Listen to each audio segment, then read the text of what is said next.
Hi, so today I'm going to show you how to use a mini educator. So I'm making this video today because I use these a lot with client dogs, and I just want them to have a video to know how to use it before I show them, because it can be overwhelming when you're showing them how to use this and they're doing stuff with the dog at the same time. So this is the box. This is just a brand new one, so we're going to start right from what comes in the box. So this is what's inside. There's instructions. There's the collar itself, the remote, the charger, a lanyard, and then there's some different contact points. So we'll start with this. They come with long and short-haired contact points. Obviously the long ones are a little bit longer. This is the tool that you use to take the contact points off of the collar. So if you wanted to change, you twist them off like that, twist them back on. There are lots and lots of different contact points that you can get. Comfort contact points, super short hair contact points, hyperallergenic contact points. So it's really up to you and your trainer to decide what's best for you, but this is what they come with, just the standard contact points. There's also a little tester. I never use it, but that's what this clear thing is inside the bag here, just a little tester. If you put it on and press, I think it lights up, I'm not sure. Alright, so here's the charger. So this has a 2-hour quick charge. I found that I only need to charge them probably once every 3 days, but it depends how much you're using it, especially if you're using a lot of vibration. I find that that will eat away at the battery pretty fast. So there's the front of the remote, there's the back. So that's where you put the charger for the remote, and this is where you put the charger for the collar. So they both just plug in, and you plug that into the wall. The lights on the front will go, they'll go red when you plug them in, and then they'll turn green once they're finished charging. This one's a brand new one though, so it should be charged. They do come charged. So how to turn the collar on? You see that red dot right beside the light there.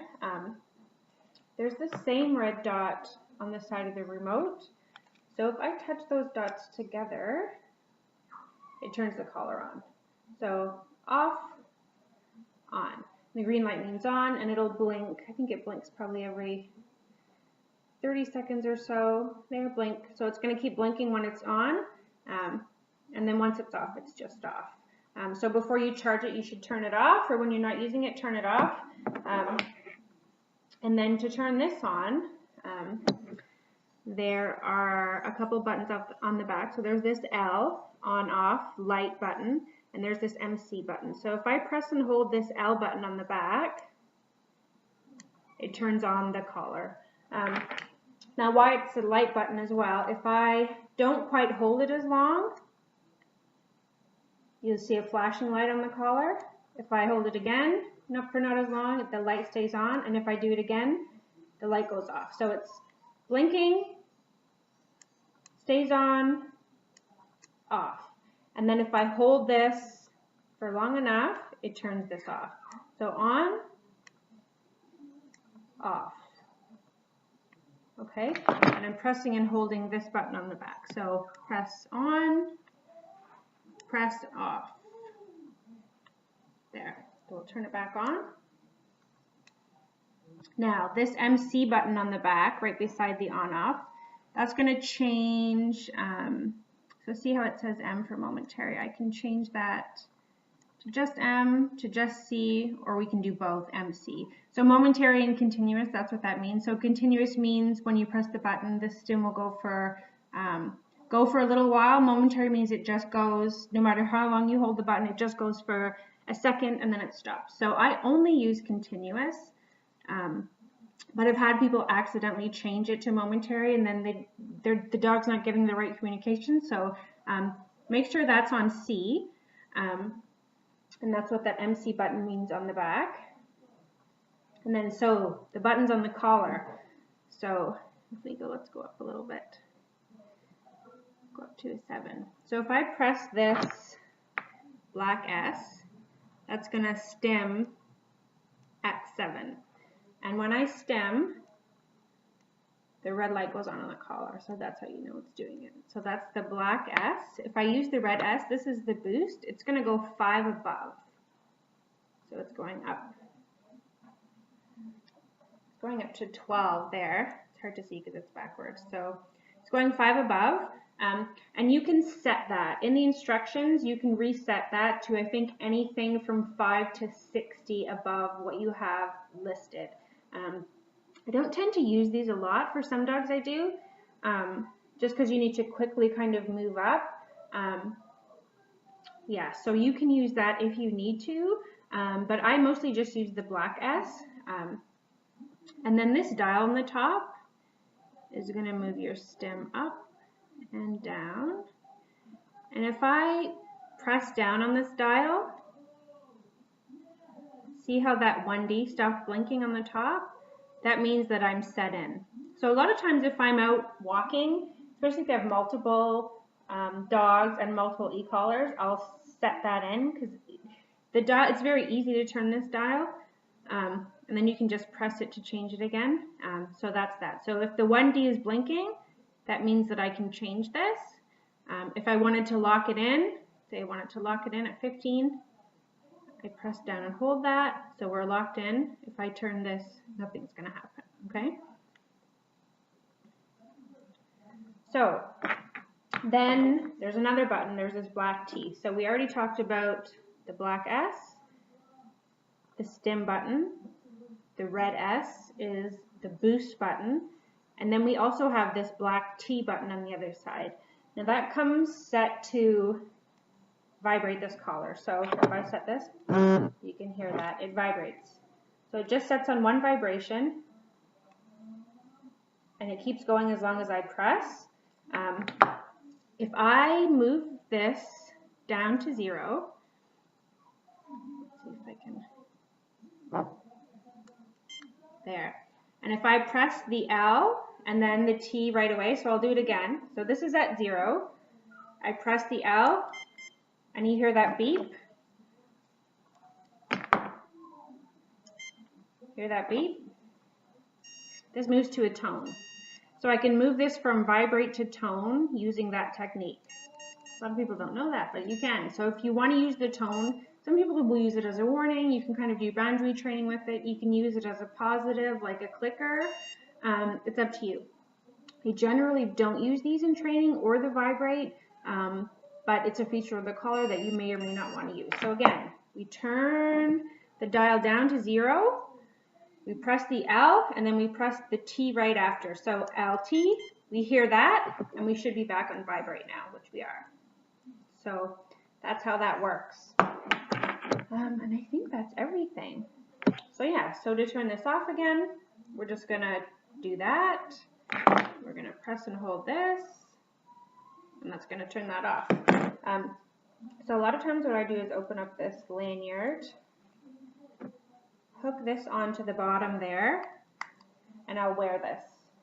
So if I have a dog in training and we're doing this during the day, I'll wear the e-collar around because this is a lifestyle stuff that you need to be doing every day with your dog, especially the first couple of weeks. You need to be, the dog needs to have this on when it's out and you're home, and you need to be reinforcing commands and using the collar a lot, okay? So that's the mini educator.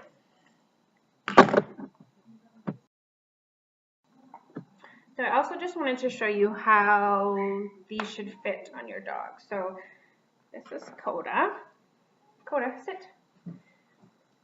So I like to put these kind of behind an ear, so this ear or on this side here. I know a lot of people put them kind of down here, but I find that if they're near like a large muscle, they tend to work a little bit better, and it's also a little bit more consistent. So we'll put this on here.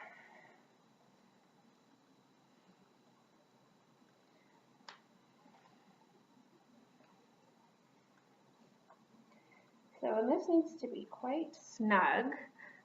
So we're up high on the neck, we're behind the ear, and we're snug. So if I move this box, it's kind of taking her skin kind of with it. It's not moving. So let me just show you. So if I loosen this up and I move this around, this is not correct. Okay, you want this so that when you move that box, it's going to move that skin with you.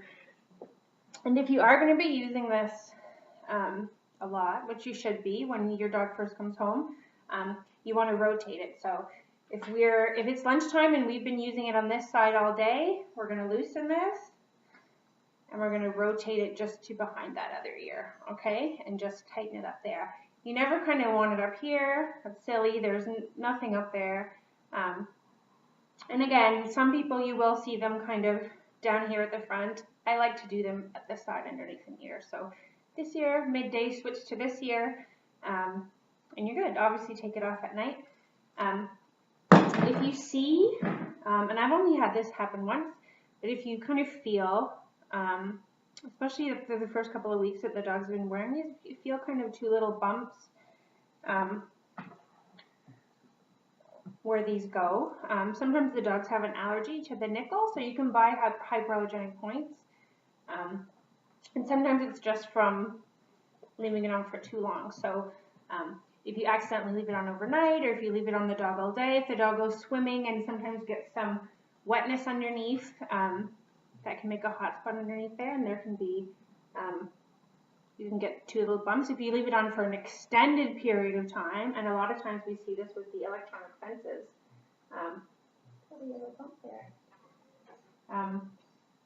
it actually will look like, you'll get two sores. So it can look like a burn mark. So if you ever Google those pictures of electronic collar burns, those are pressure sores. It's almost like embedded collar, where someone puts a flat collar on and the dog kind of grows into it and the whole thing kind of gets raw and red, and the dogs can die from that, right? It's the same kind of idea. So you never want to leave this on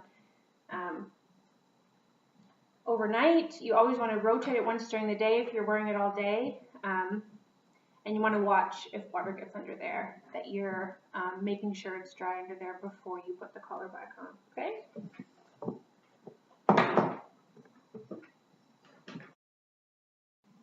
So I forgot to talk about one of the aspects of the collar that I just want to talk about quickly. So we use this a lot for recall.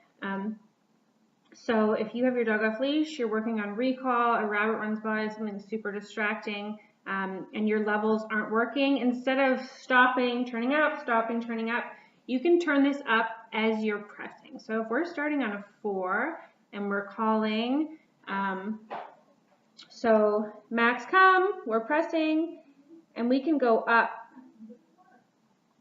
Sorry, I went down there, but we can go up, up, up, up, up, slowly until they turn and come back, and then we can turn this off. So they do feel that increase as you're pressing it.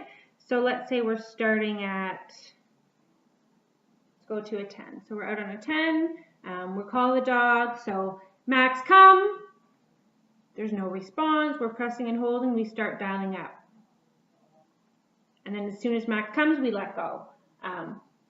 So that's a technique. You can use it for anything, but I find it especially helpful when doing recall and something really distracting comes along and you need kind of, you need your dog to come back, right? So I call those kind of like the defining moments, right? When you have your dog off leash, and it usually takes 3 or 4 of those before you can 100% trust your dog off leash. But I just wanted to mention that because it is a really useful tool for recall.